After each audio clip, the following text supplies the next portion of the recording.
Okay, I'm very excited to be talking with Tom Anderson, who is the founder and CEO of Supernova Companies. Other than having a really cool name, they also make technology for making lending more efficient. Now, we talk a lot about debt and borrowing money, and a lot of times, quite frankly, I think I'm pretty down on it. But Tom has actually written the book about the value of debt, which coincidentally he called The Value of Debt, and made it to the New York Times best-selling list. Tom, why is debt so valuable when so many people like me tell people to be so afraid of it? Well, Doug, thanks so much for having me on the show. I really appreciate it. It's great to be here.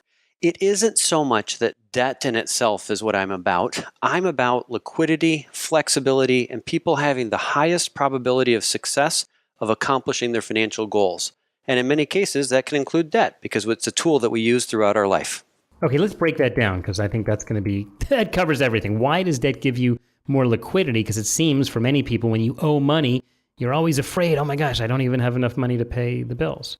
Yeah, so imagine a simple scenario. Someone gets a large winning or inheritance of $100,000 and they step down and pay that on their mortgage because that's what conventional wisdom says that you should do. The next day they lose their job. Well, it turns out you can't get that $100,000 back. It's a one-way liquidity trap. What happens is if they had some of that money in the bank, rather than just rushing to get rid of debt for debt's sake, they could survive a storm or crisis. And that's the most important thing to me, is that people can make it through crises. Let's use some numbers. You brought up the $100,000 number. I think that's a good figure to work with. How much liquidity does a person really need? You know, I talk to people about an emergency fund, keep 3 to 6 months worth of spending in an emergency fund, depending on your job, maybe 12 months. Okay, so now you get an inheritance of $100,000. Why not pay off the mortgage? So it depends on where you are relative to your net worth and your long-term goals. The books put a lot more math around this, but conceptually, if you have a net worth more than 30 times your annual income, you don't need to have debt. So if you want $100,000 a year in income and you have a net worth of more than $3 million, there's a good chance that you have plenty of money and you don't need to have debt. And if you have a 3 to 6 month cash reserve, you're just fine. Very few of us find ourselves in that circumstance. And so what we actually have is a debt to our future self. We have an unfunded obligation, our retirement. And so what we need to be doing is balancing wanting to get rid of debt today and making sure that we're on track for the financial future that we want to have. Is liquidity important for other reasons? Liquidity is important for a whole lot of reasons. I don't understand why our society is so check to check. In fact, after 2008, it's interesting. People kind of said debt is the evil that caused the crisis and have rushed to pay down their debt. But look at what companies have done. They've actually expanded the amount of debt that they have and the amount of cash. They've built up war chests of liquidity to be able to avoid virtually any storm that might come their way again. I think it's interesting to contrast the difference between how people and companies have responded to that crisis. Well, don't the companies have a lot of debt simply because since the crisis, debt has been unbelievably cheap? In other words, the Fed lowered interest rates we can get into the politics of it, but they lowered interest rates in order to make it easy for companies to borrow and hopefully rebuild the economy a little bit. You know, who's not going to borrow money when, as a company, you can borrow it at, let's say, 1%? I think you're right. And so companies have debt because they value the liquidity, the flexibility, the tax benefits, and the possibility that they could capture a spread or that they could earn on average a rate of return higher than their after-tax cost of that debt. Those are all principles that people could learn from as well. So they have CFOs that they hire to help design that balance sheet. I think we can learn from those principles. There's a lot of Nobel Prizes on this topic. All I do is take those and apply them to the individual. Well, it could be you will win one of those Nobel Prizes because here on the Goldstein on Gelt Show, we've actually interviewed probably most of the economists who are still alive who won the Nobel Prize. And even some of the economists who we had on the show won their prize after being on the Goldstein on Gelt Show. And guys like Robert Shiller and Angus Deaton, I think, credit their Nobel Prize to having been a guest here. But we're talking to Tom Anderson, a perhaps future winner of the Nobel Prize in economics. He's been talking to us about not why debt is good, but why debt is a tool for helping to increase liquidity, to increase flexibility, and ultimately to perhaps increase the chance of success.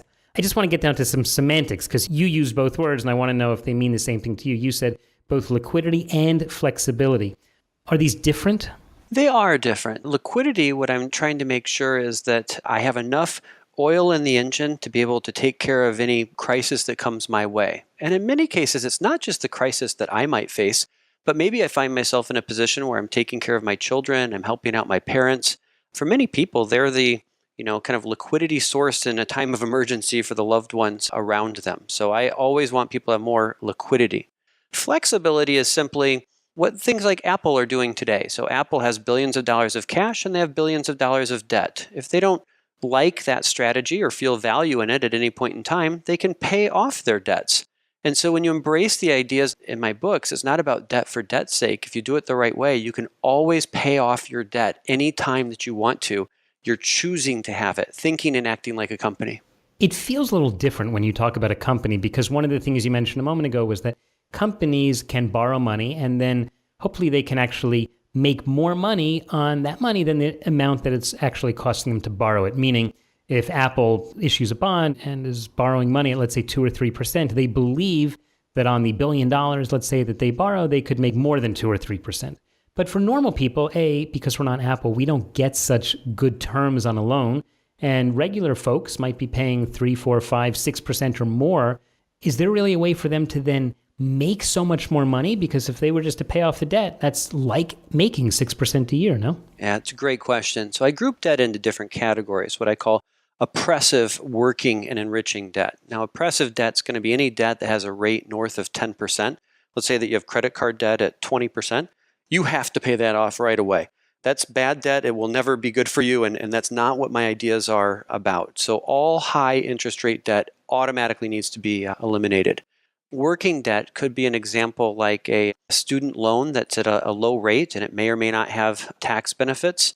A mortgage in the United States, at least, potentially has not only a low rate, but also some significant tax advantages that get really close to those corporate borrowing rates. And then enriching debt is when you literally have the money in the bank that you could choose to pay off at any point in time, yet you choose not to. You're choosing to maybe capture the spread. So I'm borrowing at 3% and I'm even earning 5%. So forget about the days of 10 or 12.